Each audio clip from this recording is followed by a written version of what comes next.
자, 햅티지 세 번째 강의입니다.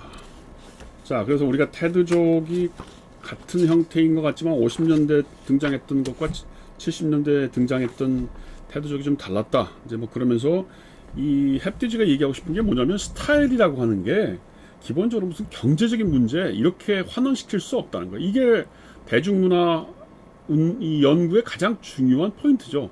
마르크시즘으로부터 영향을 많이 받고 있었지만 물론 이제 예를 들면 스튜어트 홀까지만 해도 이데올로기, 마르크시즘, 뭐 그람시 이런 얘기를 많이 하고 있었지만 그래서 노동자 그 계급과 자본가 계급의 저항이라고 하는 이분법적인 틀이 굉장히 많이 남아 있지만 이 햅티지에 오면 그런 관계가 물질적인 토대, 계급적인 기반 이렇게 그 환원되지 않아요.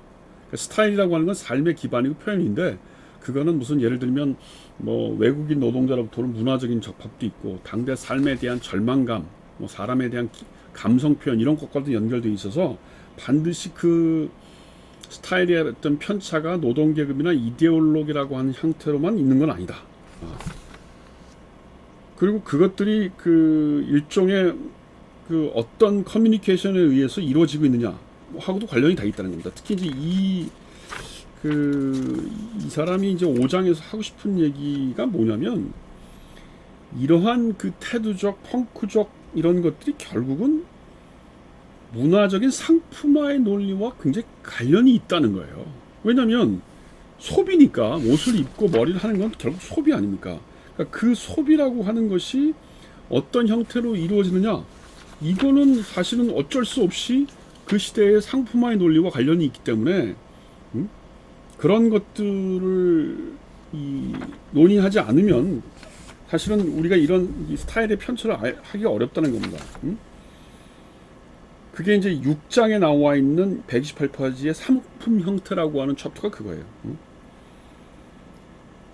그 상품 형태라는 게 뭐예요? 결국 하위 문화라고 하는 것도 새로운 스타일을 만들어내는 것도 불가피하게 여기 읽겠습니다. 129페이지 생산과 공공화 그리고 패키징 과정과 결부되어 있으며 이 과정은 하위 문화의 전복적인 힘을 약화시킬 수밖에 없다. 모두와 펑크의 혁신들은 즉각 고급 패션과 주류 패션에 먹히고 말았다. 이거죠, 그러니까. 뭐 처음에는 굉장히 그 저항적으로 뭐 청바지도 찢고 그냥 뭐 그냥 자기가 갖고 있는 어떤 그 옷을 가지고 여러 가지를 표현했다고 한다면 그 다음부터는 이제 이게 대량 생산되고 사람들이 그거를 사서 입게 되니까.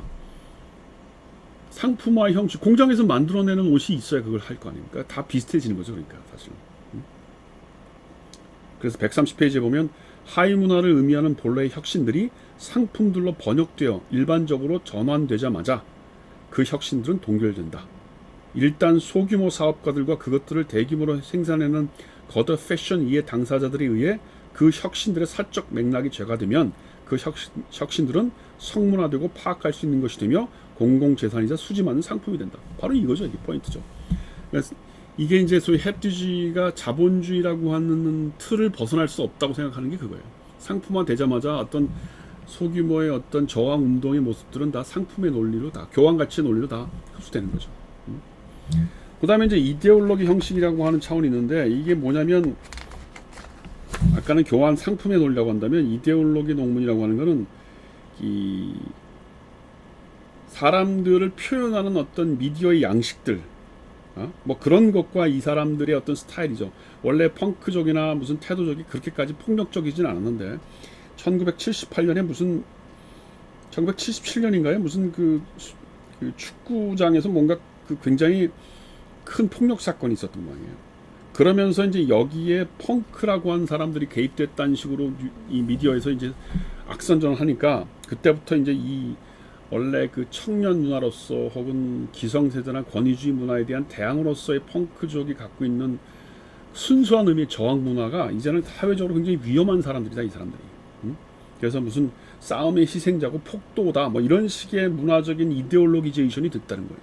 그러니까 이 사람들이 갖고 있는 그 어떤 저항의 논리는 그렇게 이데올로기에 의해서 다 망가지고 왜곡되는 거죠.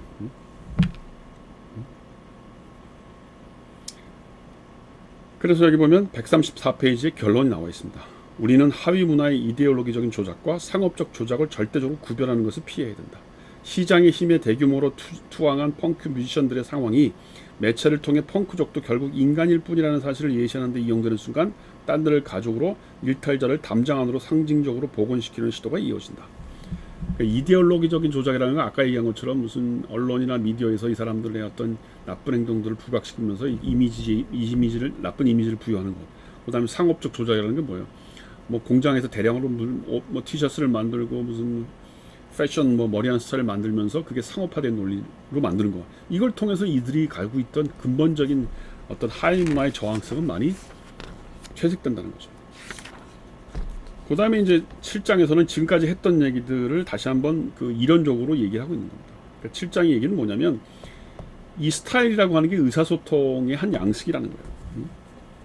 그래서 이게 이제 뭘 얘기하냐면 브리콜라지라는 말을 쓰기도 하고 그다음에 상동성이라는 말도 써요. 그러니까 브리콜라지라는 건 뭘 이렇게 갖다 붙인 거죠. 그러니까 무슨 뭐 구두를 신고 양말을 신고 머리를 하고 뭐 머리를 어떻게 올리고 하는 그 여러 가지 그 잡다한 그 브리콜라지 이렇게 여러 가지를 복잡해 놓은 것이 무슨 펑크적, 테두적, 무슨 모드적 이런 것들이 어떤 하나의 상징들을 만들어내고 그것을 집단의 어떤 표현으로 폭발시키는 힘을 만들어낸다는 거예요. 그래서 그런 것들이 하나의 반란을 일으키고 스타일의 반란을 일으키고 문화적인 충격을 주면서 뭐 예를 들면 노동자 계급의 저항 혹은 청년 세대의 저항 뭐 이런 걸 만들어낸다는 겁니다.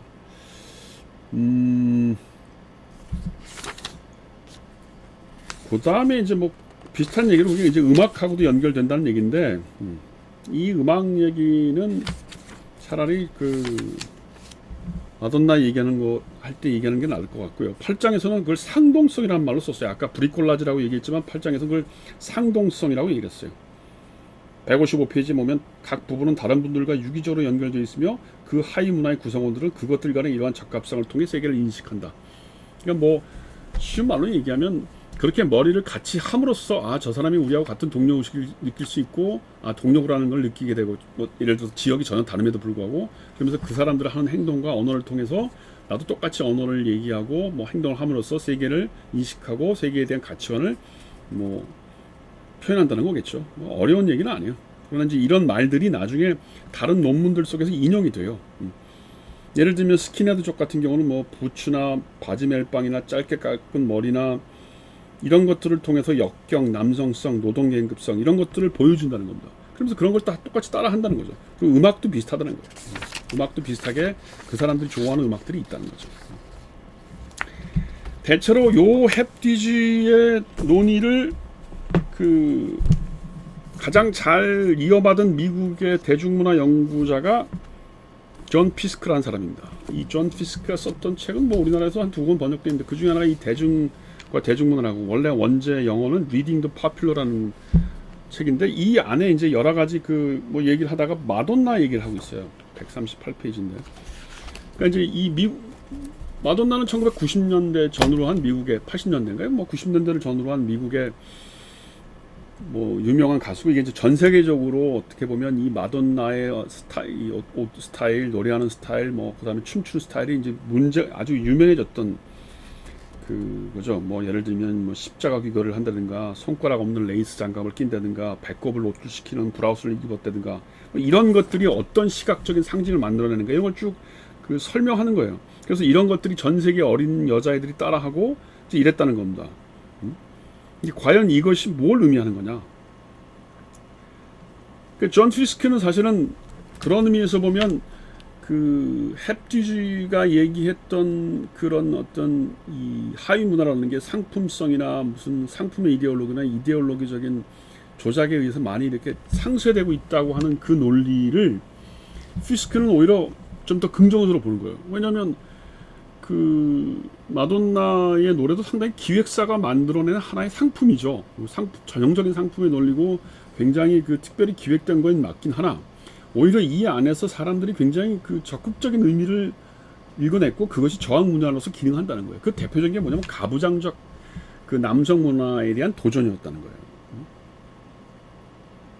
그러니까 이 피스크가 보기에 이 가부장적 통제, 그 다음에 자본주의적 종속, 뭐 그래서 여자들의 어떤 억압 이런 거를 표현하는데 가장 그 많은 영향을 줬던 것이 이 마돈나였다는 거예요.